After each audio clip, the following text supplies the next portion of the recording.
2 vetura zyrtare të cilat nuk janë regjistruar fare në vlerë prej 78.000 euro. 8 pagesa mbi 200.000 euro janë kryer pa nënshkrimin e zyrtarit të autorizuar. Tabela të mençura mbi 13.000 euro.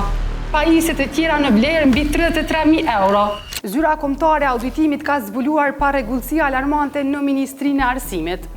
Raporti i auditimit për vitin 2025 ngrej pikpyetje serioze mbi llogaridhënien e institucionit që administron fondet për arsimin e vendit. Ky raport ka ekspozuar dobësi të thella në menaxhimin e parave publike dhe pasurisë shtetërore.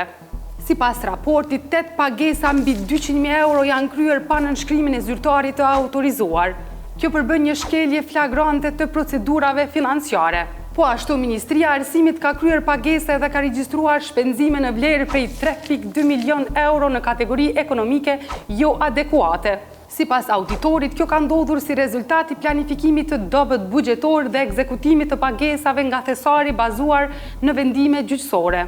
Përveç tjerash, Ministria ka investuar mbi 1 milion euro e që këto investime nuk figurojnë fare në regjistrat zyrtar të pasurisë. Në mesin e këtyre investimeve është pako laboratorike dhe invertar për shkolla në vlerë mbi 800.000 euro.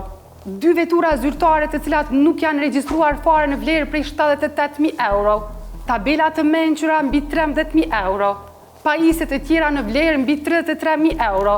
Qerdhe modulare e parafabrikuar në fush Kosovë mbi 200.000 euro.